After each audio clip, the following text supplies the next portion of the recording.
Hi there, my name is Amy and I'm a qualified teacher. Some of my students, as you can see on the screen, call me Teacher Amy.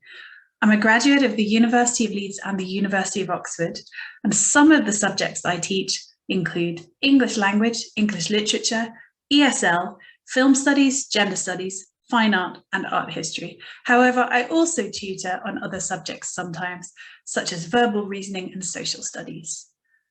Right, today I'm going to be giving you a short demo so you can get to know me a little bit and also see my teaching style. I hope it's useful and I hope you find it interesting. Okay, so in the lesson today, I'm going to be teaching you 5 useful techniques to help you understand and analyze poetry. A lot of people find poetry a little bit daunting.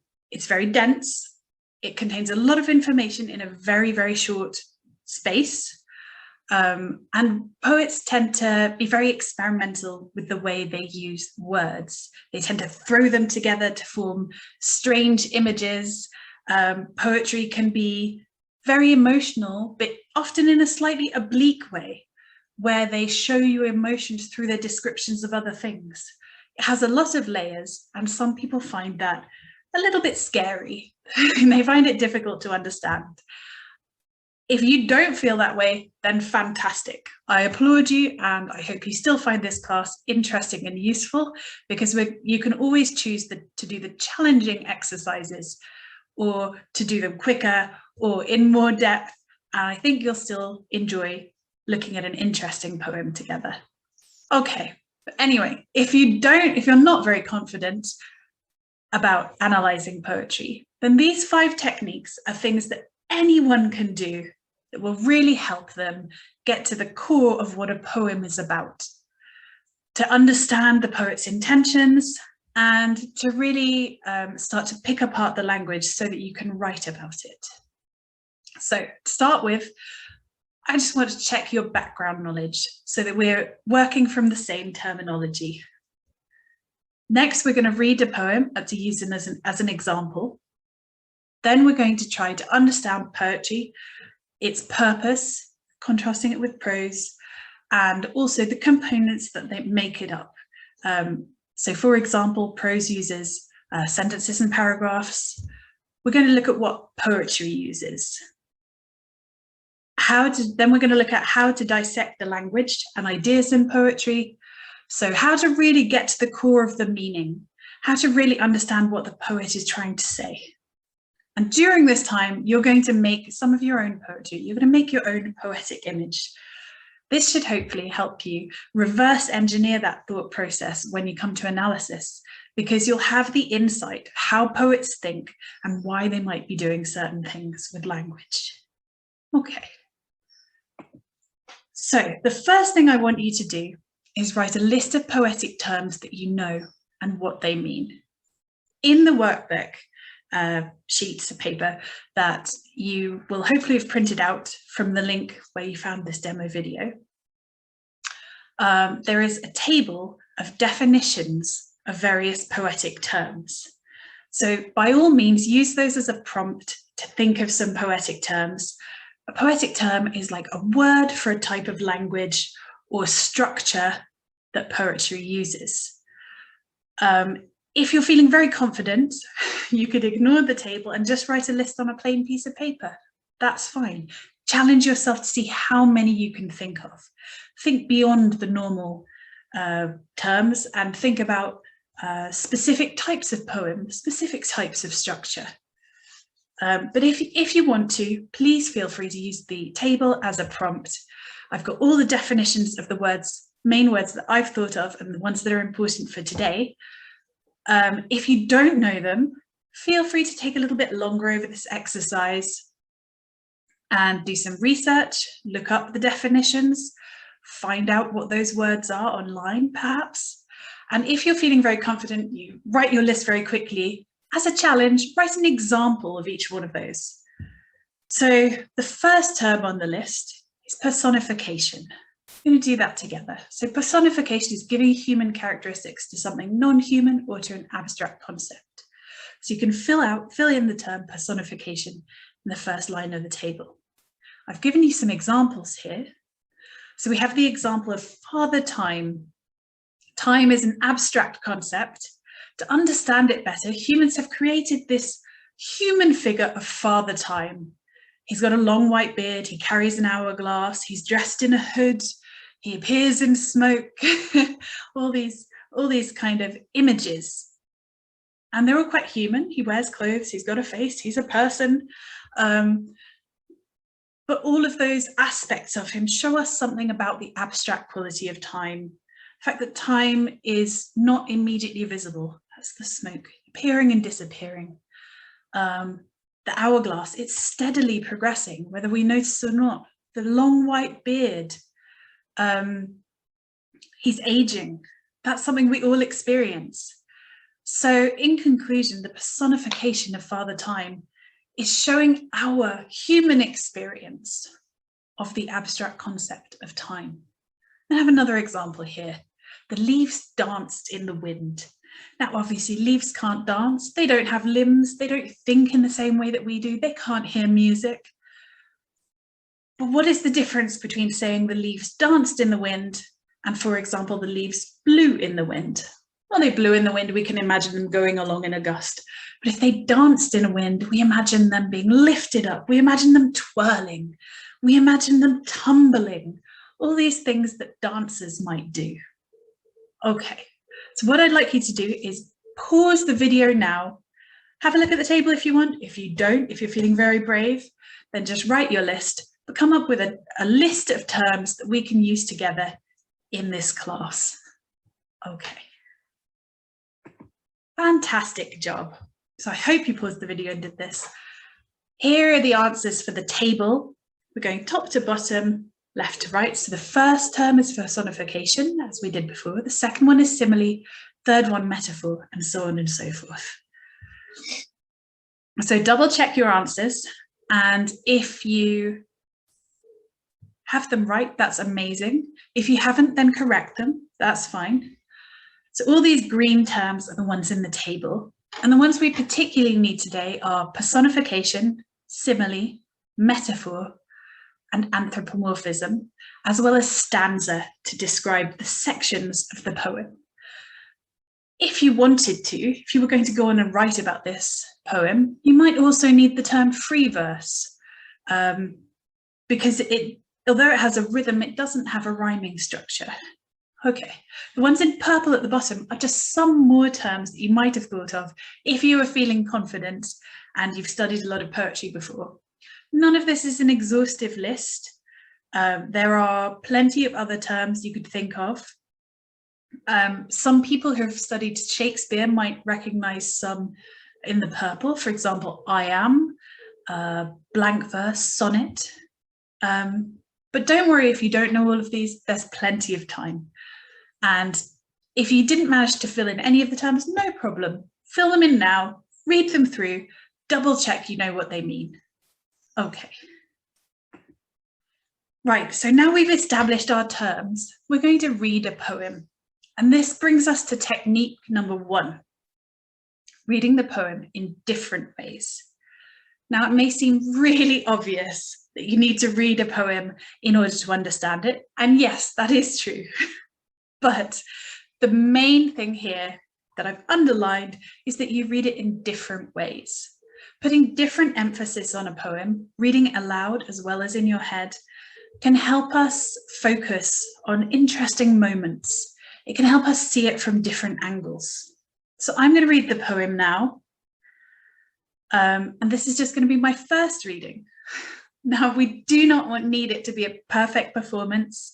If you stumble a little bit, that's okay. If you're not quite happy with how you said it the first time, say it again. That's fine. We're not actors. We're not on stage. Nobody is watching or judging us. We're saying it aloud simply to help our own understanding and see where we want to emphasize. Okay. Crossing the Water by Sylvia Plath. Black lake, black boat, 2 black cut paper people. Where do the black trees go that drink here?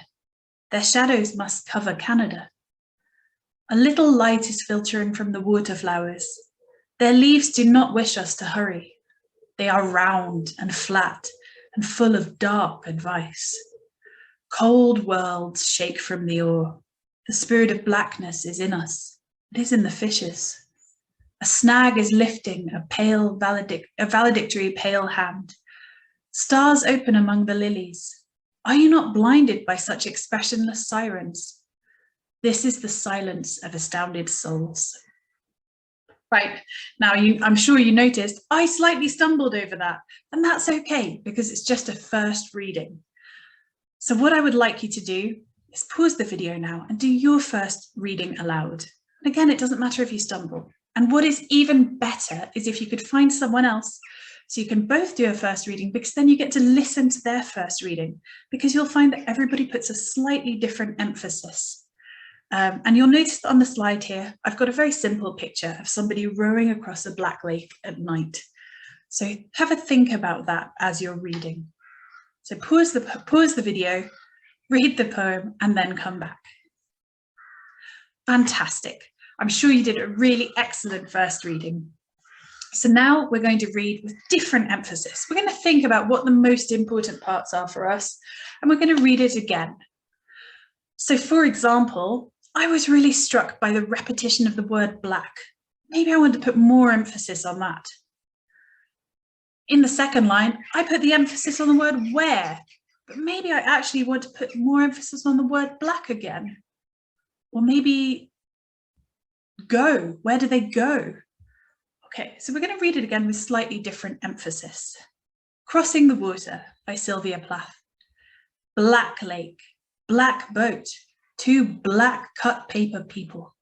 Where do the black trees go that drink here? Their shadows must cover Canada. A little light is filtering from the water flowers.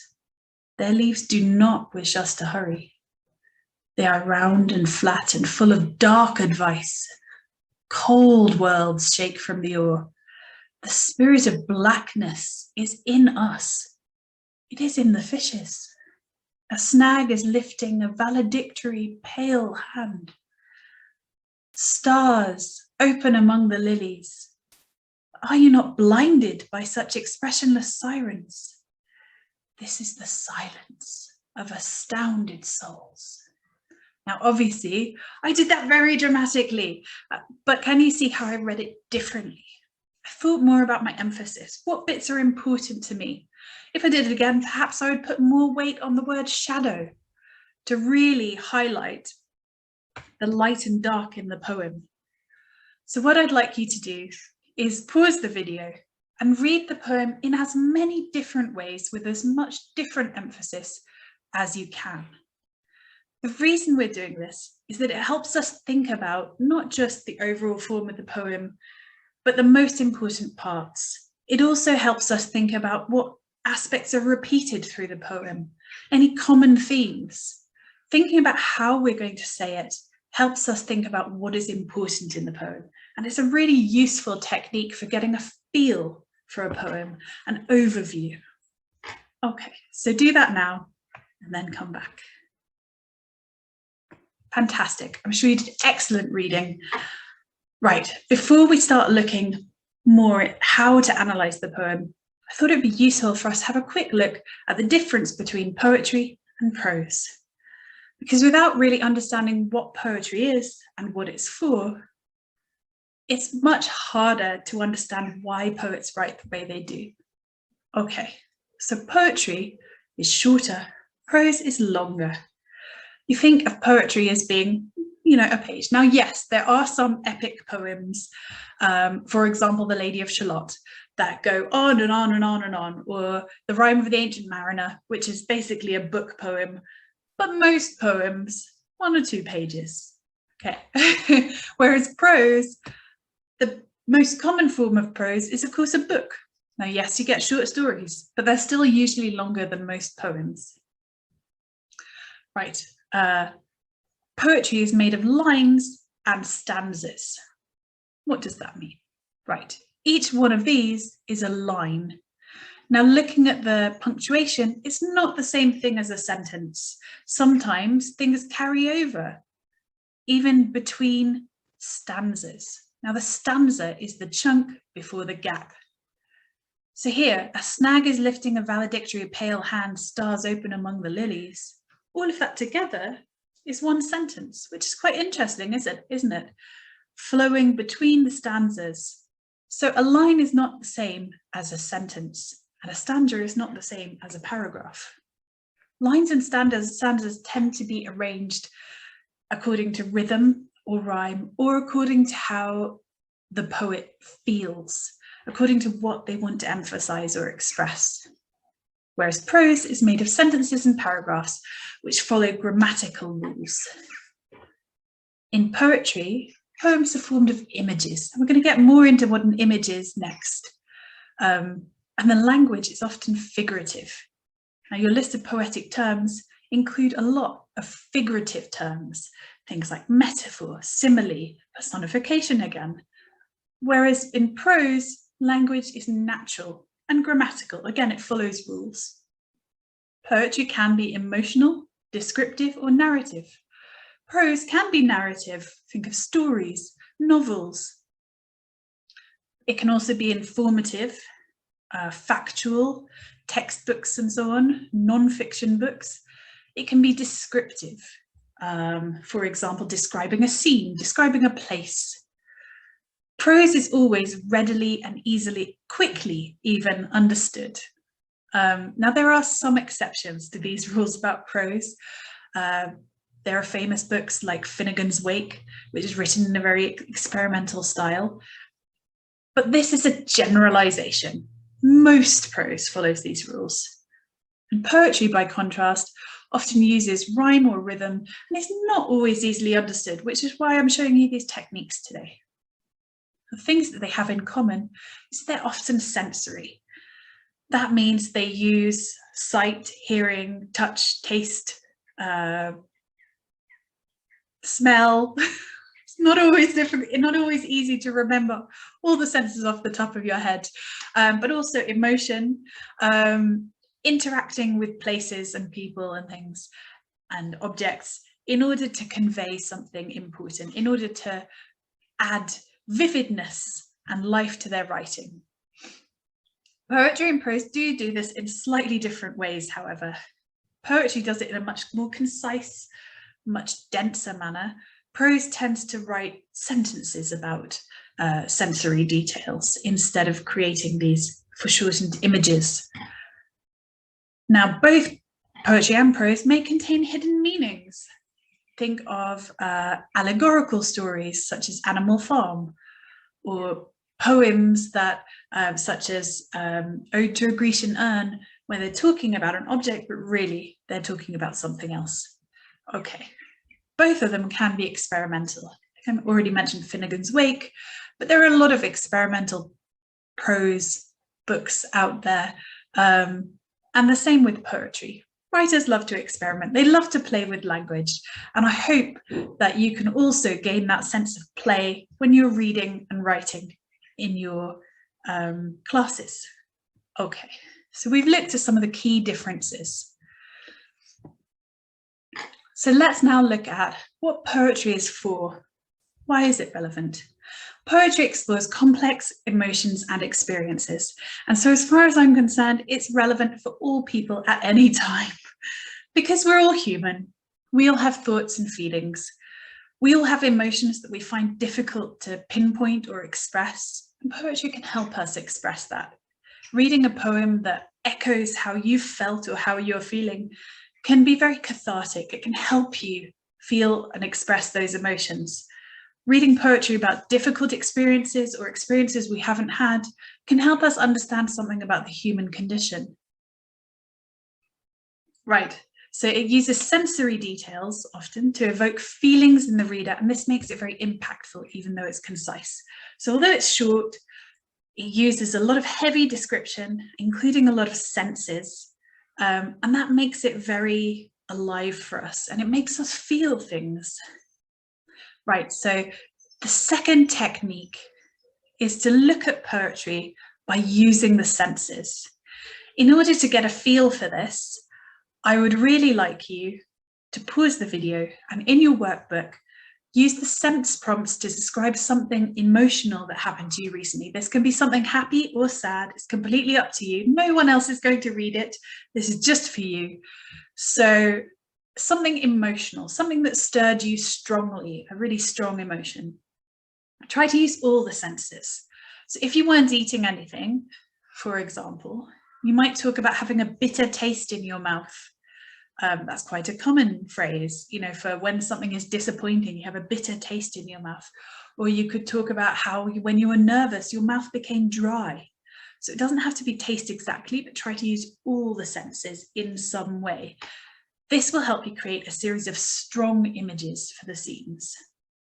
If you're feeling brave and you fancy a challenge, change those sensory images into figurative language. So you could use simile, you could use metaphor, you could use personification, you could use any type of figurative language, hyperbole, you could make something that rhymes, whatever you feel like, change it from being a bit of prose or notes into something that more resembles poetry. Okay, so pause the video now and do that. Right, fantastic. I'm sure you did an excellent job and I wish I could read your stuff. Unfortunately, because of the nature of a demo, I won't be able to, but I hope you found the experience interesting and I hope you're getting a little bit excited about poetry. Right, so when we're analysing a poem, going back to the poem, we can use the senses. So what senses do we have here? We have a lot of sight, black, shadows, light. But we also have touch, we have cold, we have a pale hand reaching up. And then we go back to sight, being blinded, and hearing, silence, but it's the absence of sight and the absence of hearing. So if we were writing about this poem, if we were analysing it, starting at that point of senses picks out really important moments in the poem. And there's so much we can write about the final part being an absence of senses. Why is she blind? Why are things silent? That's quite scary, isn't it? We seem to have come to this kind of peaceful place with the stars open amongst the lilies, but it's not a calm image. She's blinded.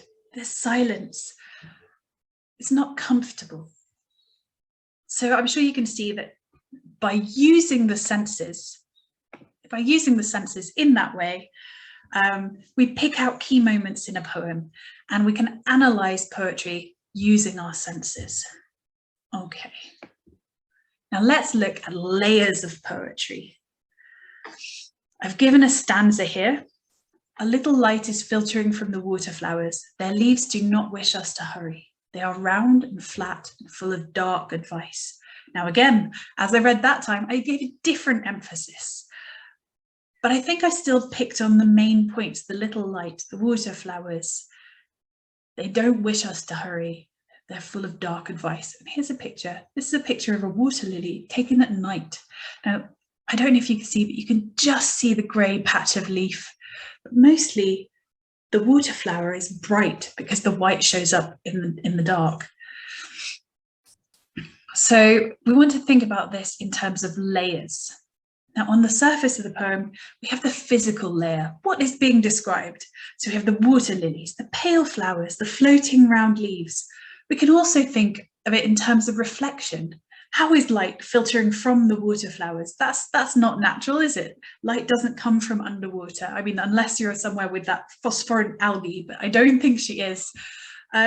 So then the water seems like it's giving up light because it's catching reflections of every tiny part of light. Okay, then we have the linguistic layer. How is it being described? What kind of language are they using? So in this case, there's personification. So the leaves do not wish us to hurry. They're full of dark advice. Leaves can't give advice. Leaves can't think whether we're hurrying or not. So that personification is obviously meant to give some added meaning. It's symbolic. Why is she saying that? We can start to think about that. That's one way of analysing. Why is she creating this comparison? Why is she making them so alive? Okay, And then also there's some alliteration. A little light is filtering. We've got the L. And down here as well, flat and full. Maybe less so, also flowers and leaves. There's quite a lot of L sound. But I think the little light is the strongest part of that. So why is she talking about the light being little? What does that mean? Is it hope? Or is it the opposite of hope? Is it a little bit despairing? There's so little light. It's up to you to decide how you want to interpret it. But looking at the linguistic elements definitely helps. Okay, so then we have the emotional layer. How does the poet want you to feel? Now, for me, I feel a little bit uneasy when I read this. Dark advice doesn't sound very, it's sort of the opposite of good advice. It doesn't sound very friendly. It doesn't sound very welcoming. The leaves don't wish you to hurry, but they're not trying to slow you down because they're full of good advice and they want you to be calm. They're full of dark advice. So it's almost like they're clinging, they're holding you back. So that makes me feel very uneasy. But again, that's up to you to interpret. Poetry is a very personal thing. And you can see it as a conversation between a poet and a reader. It's not necessarily just one thing. There are a lot of different potential interpretations. So think about how you feel and then look for evidence of that. You always need to provide evidence, but as long as there's evidence, you can have your own interpretation. Right, then we have the metaphoric layer. So we're kind of going deeper and deeper and deeper. We've got the physical, we've got the linguistics, the language, we've got the emotional, now we're down in the metaphoric layer. Is there any symbology? What is the hidden meaning of this image? This is where it would be really useful to know something about her life, what was going on at the time, how she might have been feeling. Was there an experience she had that this might be symbolic for? But even if you don't know anything about the poet, you can kind of think about things from your own perspective. What does the phrase dark advice mean to you? What might the leaves be standing in for? Are there perhaps people who are, trying to hold her back in life? So you can interpret for yourself and kind of make those leaps. Because that's the interesting thing about poetry. You're allowed to make leaps as long, again, as you can provide evidence. Okay, so this is a way of analysing things, looking at in terms of these layers and kind of working your way deeper and deeper and deeper. Now, I just want to make a quick note on this point. You don't want to write about it in this way. This is just for your analysis and your thinking and planning. But then you want to kind of sum up points that are kind of related thematically and group them by different interpretations or different themes. You don't want to say, here is the physical, here is the linguistic, here is the emotional, here's the metaphoric. You want to find a little pinch of each to describe your interpretation. I would get more into that in another lesson if I was going to give another lesson, which I'll come back to later. Okay. Right. Poetry is often formed of images. So what is an image? People talk about this all the time. Poetic images, look at the image, look at this. Now, images are composed of sensory detail and figurative language. It can be and, it can be or. An image is the object or experience that a poet is contemplating, usually related or as a metaphor for a second object, event, or person. So this is going back to the metaphoric side that I was talking about the other day. I mean, not the other day. Gosh, don't know what happened there. Forgive me. The other minute, the other slide, just a second ago. See, even teachers make mistakes, and that is okay. We're all learning together. So don't ever worry if you feel you've said something silly or you feel you've made a mistake. The point is progress, not perfection. Okay, so a second ago in the other slide, I was talking about the metaphoric meaning. So we have these images that are things that are being described with sensory detail, figurative language. We see your poetic terms. And here, this sentence is basically saying, That's what the poet is thinking about, that's what they're describing. But usually there's a metaphoric level. So they're talking about the water lilies, but actually they're thinking about another event that happened, or a person who said something to them, or even another object. You know, the water lilies could stand in for you know, something, some object that they had to use or that affected them. For example, medicine, or some kind of you know, treatment or whatever. I don't want to interpret it too much for you, which is why I'm being a little bit hesitant, because I think it's very important that you interpret things for yourself. I'm not giving you a prescriptive interpretation. This isn't about the poem. This is about you learning how to think about poetry and how to think for yourself about poetry. Okay. So in other words, images are how poems convey meaning. So in that stanza we just looked at, this one, a little light, etc., etc. Excuse me. There are several images. A little light is an image. Water flowers, and that part that says about leaves being round and flat. And dark advice I've put in a slightly different colour, because it's not really something that she's describing in the moment, but I think the idea of dark advice can be seen as an image. It's very specific, and it conjures a lot of other ideas, perhaps manipulation or control, perhaps someone having ill will. Okay, so now we're going to look at making your own image so you can more fully understand what an image is. Right, so I want you to choose something you can see or hear in your room, or smell, taste and touch, but those are much harder. So I think seeing or hearing is easier. Think about how you're feeling right now. Try to describe the sensory detail using figurative language. Add some detail that does not necessarily make sense but reflects your feelings. So some slight leap of language. And I'm going to give you an example in a minute. Play with the language until you have something you like. Try different words, different synonyms. Try, you know, alternative phrases, and then edit it into a concise image. So for example, I don't know if you can hear the bird song, but the birds are being very noisy here today. So I can hear the morning bird song. How do I feel? I feel excited for my day. The bird song is loud. So maybe I'll think of, you know, make that into something slightly more figurative. So the sky is full of voices. It's a different way to say it. How do I feel about that? I feel they're calling to me, and I feel joyful. Now, are they really calling to me? No, of course not. That's personification.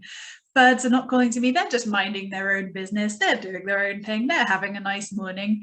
It's nothing to do with me, but you do sometimes feel like you're being cooled by song. So then I kind of play with that a little bit. What if there are a million birds because they're very loud?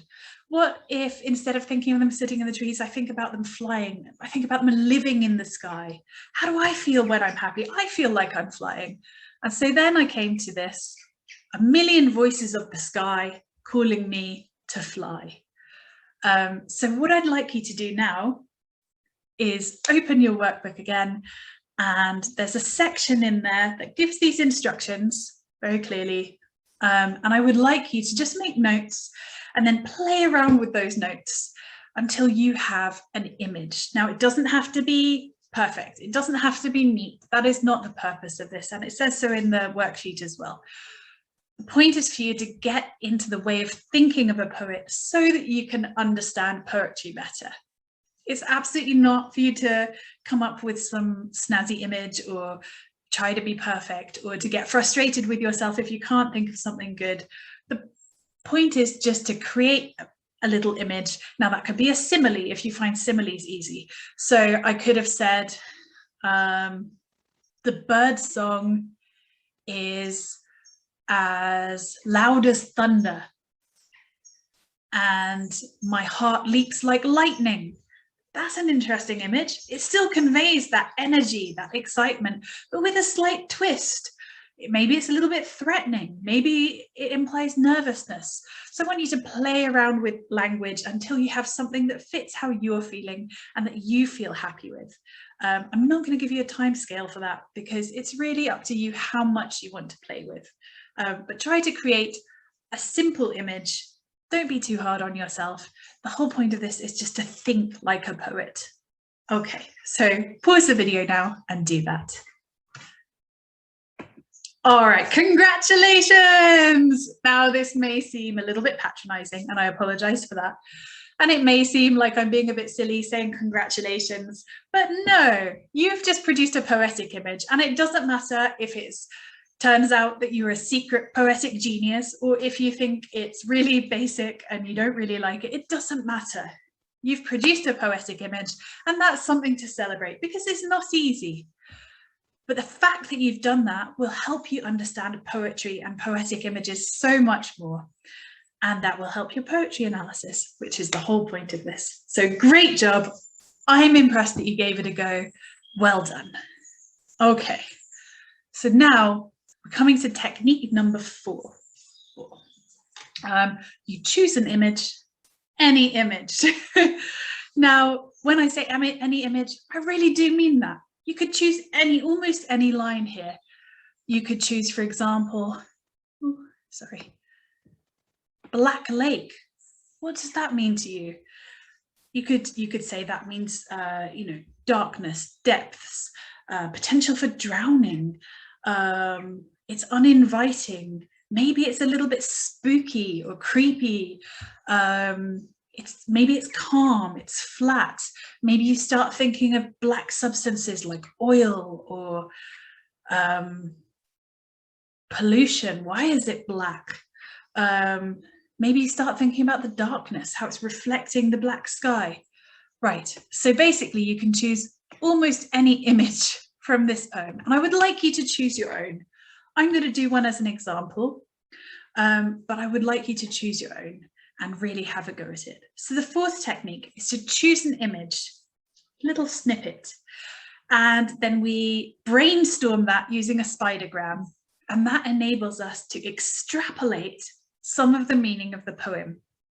So we're looking at the micro, the little part, to produce some kind of conclusion about the macro, the whole, the big part, so that we get a kind of an analysis of a feature, which is always good to write about, but then we draw from that an impression or analysis or summary of the whole poem, which is really useful.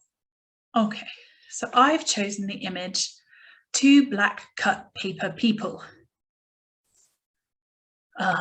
Right, so I am going to draw some lines like so. I'm sure you've all made a spidergram before. I'm absolutely certain of it. Now, just drawing some lines doesn't mean you have to fill them all by any means. You can fill as many or as few as you like. Just keep expanding and expanding as much as you can and trying to think of what this makes you feel. Okay, so we have black. So I want to say darkness. And then from that, maybe I'll think about how blackness and darkness feels. You know why I suddenly couldn't talk. Oh, see, I told you, even teachers make mistakes, but that's okay. Right, so maybe I'll think about the feeling, and then maybe I'll think of depression. Yeah, maybe. Okay.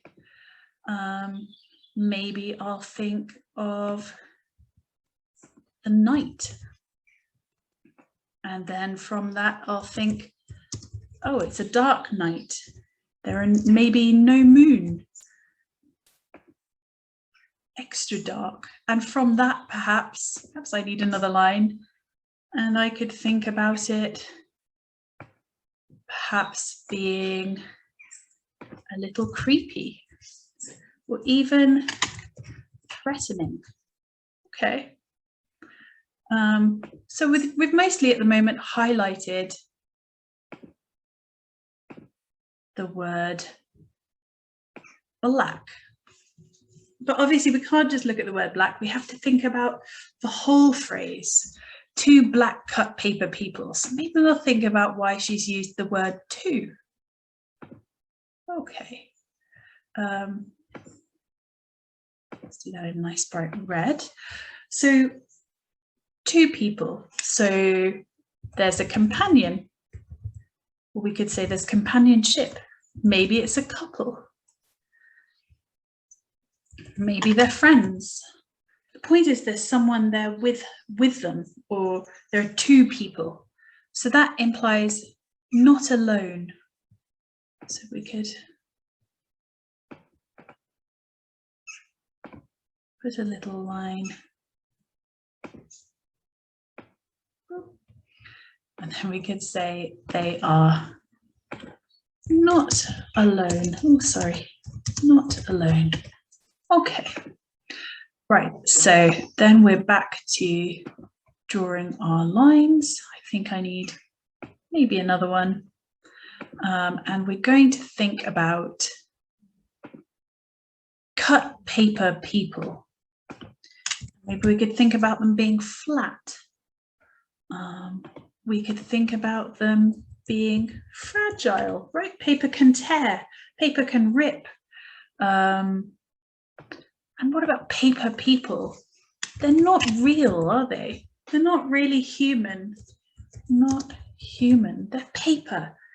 And maybe we can think about them even being fake. A cut-out paper person, it's a fake person, isn't it? It's a symbol of a person. Okay, so let's go back into this. What does it mean if they're flat? What does that mean emotionally? Maybe I'll draw that back to depression. Maybe if you feel flat, you feel depressed. We can also think about maybe, so then we could put the word sad here. So obviously depression is more than sadness, but we can think about that kind of thing.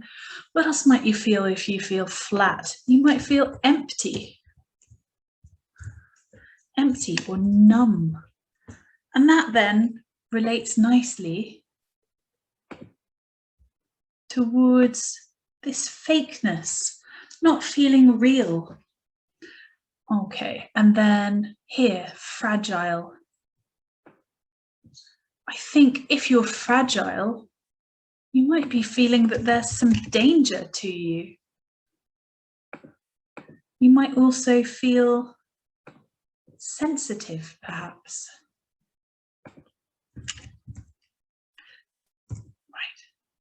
Right. Okay, so two black cut paper people. What about cut? Why has she used the word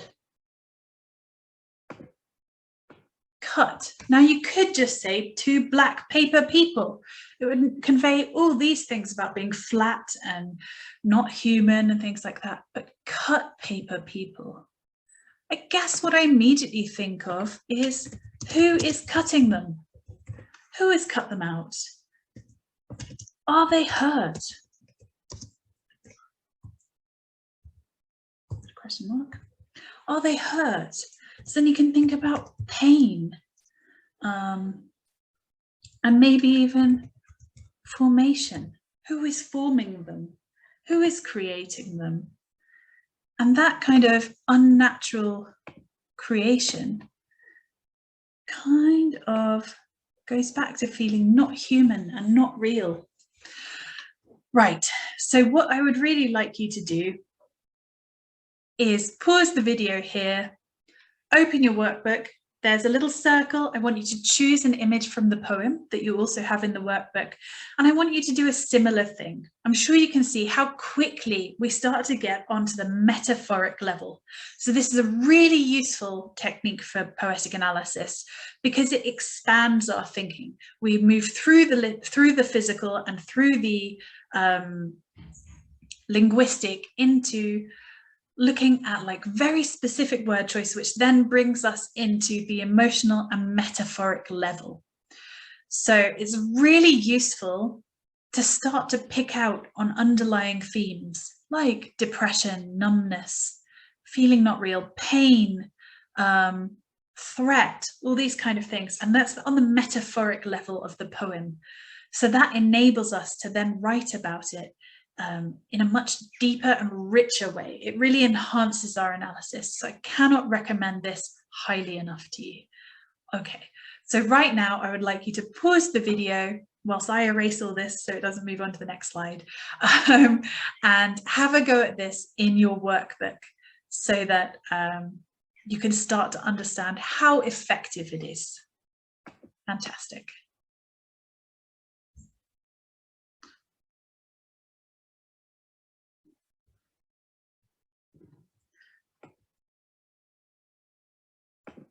Okay, fantastic. I hope you found that useful, and I hope you could start to understand why it's so effective. You can do that with pretty much any poetic image. And this poem is a particularly rich poem. It has a lot of images in, but even if you have a poem that uses much more basic language, has fewer metaphors and things, you can use that same technique for a simile, for even a short phrase, even if there's no figurative language in it, just kind of expanding the way you think about it, all these connecting themes and things. So that's technique number 4. Okay, the final technique I want to go through today is understanding meanings in figurative language. So you can use this for metaphor, as I've got here. You can also use it for simile, personification, and anthropomorphism. Any situation where the poet is using a comparison, making a comparison. So in a metaphor, they're making comparisons by saying something is that it can't be. In a simile, they're making a more obvious metaphor. They're using like or as. In personification, they're using metaphor. They're using comparison. Sorry. So yeah, simile is using a more obvious comparison, using like or as. Personification is using a comparison because you're comparing it to a human. You're adding human aspects, so that creates new meaning. You have to think why they're adding human aspects. And anthropomorphism, the same, they're adding aspects, which therefore creates a comparison. Okay, so we have this metaphor. Stars open among the lilies. Are you not blinded by such expressionless sirens? Now, if I was analysing this poem, I would most definitely want to spend some time looking at the word expressionless, because it's very unusual and it's very evocative. But for the purposes of this exercise, we're not analysing the poem. I'm just teaching you techniques. We're just going to look at the metaphor. So the metaphor is talking about stars as sirens. So they're making a comparison. What do they have in common? What do they add to the meaning of each other? Okay, so we're going to start by looking at stars. What can we say about stars? They're bright, they're shiny, they're far away, they're in the sky.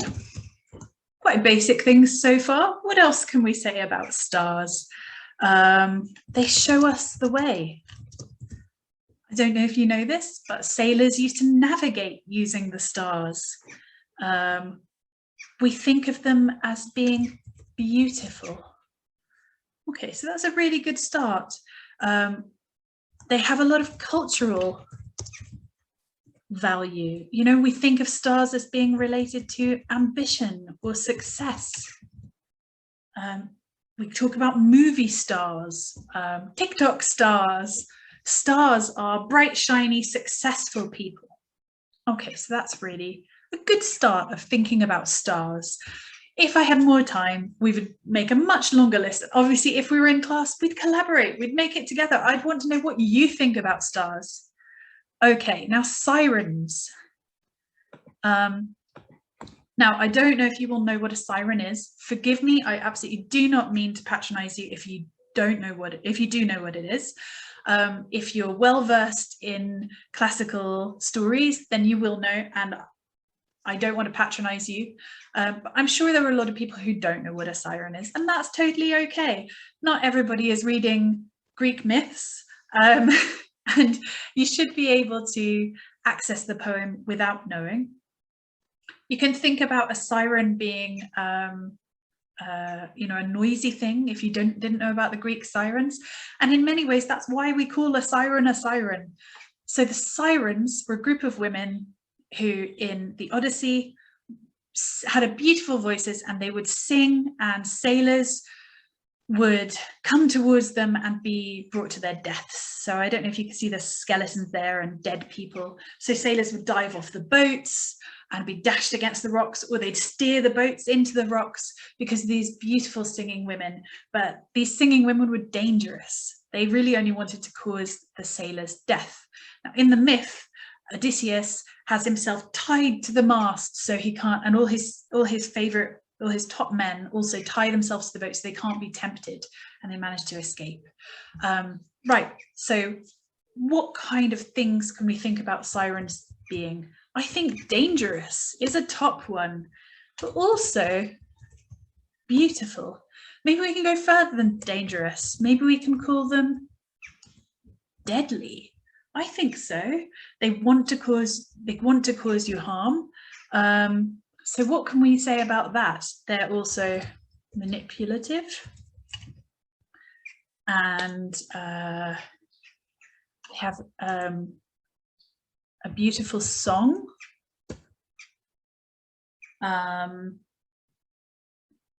They have bad intentions, you could say bad intent or bad intentions. So they want to cause harm. Okay, so these are some very strong ideas, aren't they? They're dangerous, they're beautiful, they're deadly, they're manipulative, they're strong, they have bad intentions, they want to cause harm. And I suppose you could call them kind of cold and calculating. Cold in terms of being cold characters, not physically cold, but cold and manipulative, cold and calculating. Okay, so now let's look at the things these two have in common. Okay, we can say they're beautiful. What else can we say? We can say we're drawn to them, or maybe they are inviting. You know, people talk about wanting to fly among the stars. People wanted to move towards the sirens. But what do these things that the sirens are add to the stars? So we can think about the stars being the main thing. That's the thing that's being described. The sirens are giving additional information to the stars. So what additional information is in the sirens but not in the stars? And I suppose the main thing is the danger, and that they're cold, and that they are harmful in some way. Danger, yeah, the danger, cold and harmful. So this is the point of the metaphor. This is how we kind of get to the crux of it. We look at things that they have in common, and then things that the second idea adds to the first. So this means that we're not really thinking of stars as being shiny or in the sky or showing us the way, all these kind of positive things. We're not really thinking of them in terms of ambition and success. We're thinking about them being beautiful and inviting, but at the same time dangerous and cold and harmful. Although, if you were going on a deeper level, you could perhaps think about the ambition and success. Is the poet maybe afraid of ambition and success? She's drawn to it, but at the same time, she feels it's dangerous. You know, those kind of ambivalent feelings people often have about their own success. Okay, so this is a really useful way for understanding figurative language.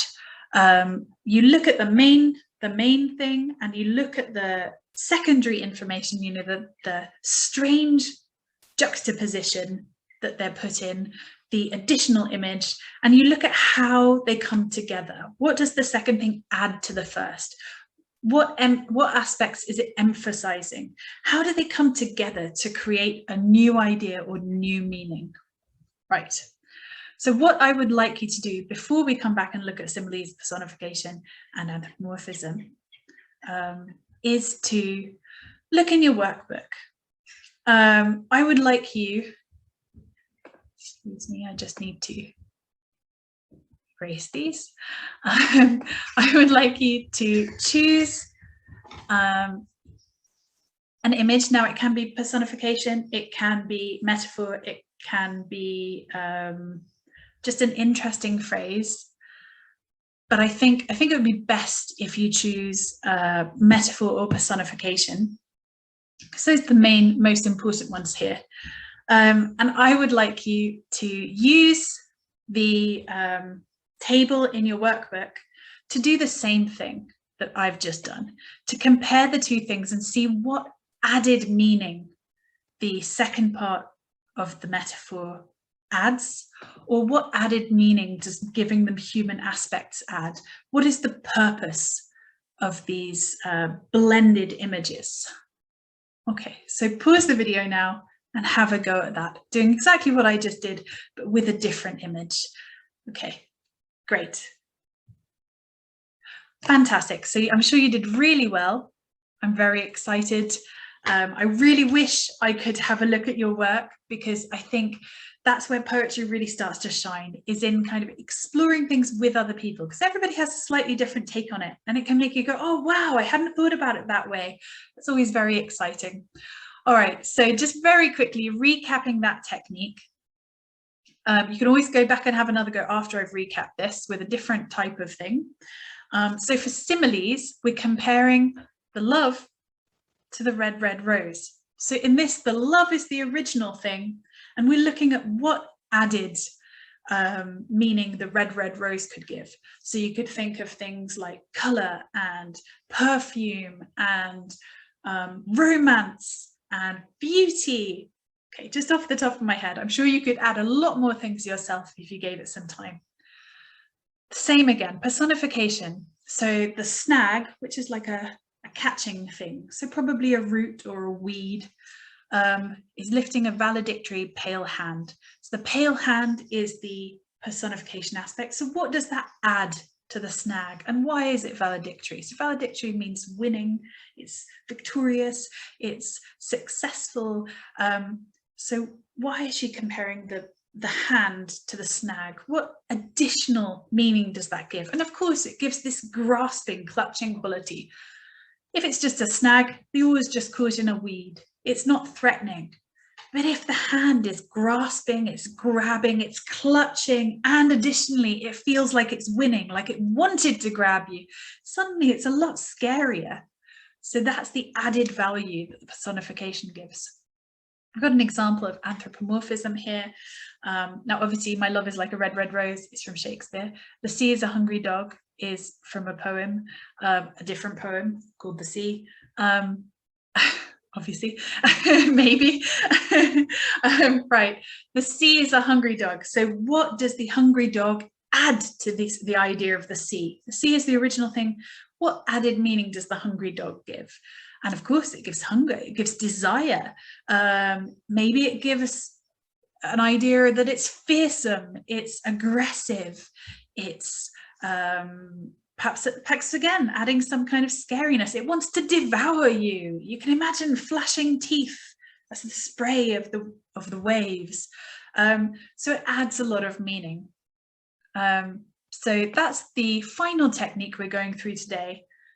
Comparing the individual things and then bringing them together to see what the added meaning of a metaphor or simile or personification or anthropomorphism is, to understand why the poet has chosen that, and then once again extrapolate that again for the whole. Look at the meanings and then apply it back into the poem. Right, fantastic. Now I hope you've enjoyed my lesson today. I hope you've got a lot from it. I hope the exercises were useful. If I was going to teach you more, which obviously I'm not, but if I were, then these are things I would like to cover in following lessons.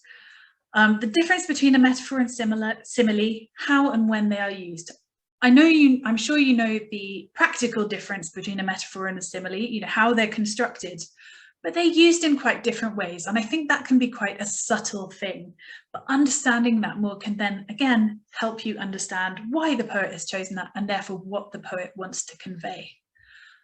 How to get a good overview of the poem and understanding its meaning as a whole. Now that's for sort of quickly wanting to understand a poem, scanning it, reading it through once and getting a kind of understanding of the poem so that you can then use that understanding to analyze deeper. So that's again a very useful technique to master. How to extrapolate from details accurately. Now we did a lot of extrapolation today and that's excellent. I'm sure you were brilliant at it. Those techniques are always useful. Some people can take it too far. And so in that class, we would look at how to make sure there's evidence for what you're suggesting. Yes, poetry is all about personal interpretations, but you want to make sure you can always back it up with evidence in your writing. I would definitely do a class about how to write about poetry, how to phrase things, how to group ideas so that we have flow and consistency and not too much repetition, and it's not methodical, it's more sort of logical. Yeah, okay. I would also do a class on how to write about language. That's something a lot of people get wrong. They say things like, this is a simile, it is a simile because this simile is this, and it sounds so clunky.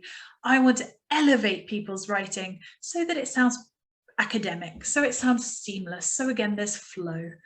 And also I would do a class on how to use knowledge about the poet and the times they lived in to inform your understanding. So going away, reading about the poet, reading about their experiences, and then coming back to the poem with that perspective so that you can get deeper understanding. Okay, well, once again, I've been Teacher Amy. I hope this class was useful to you, and I very much enjoyed giving it to you. Okay, take care, bye.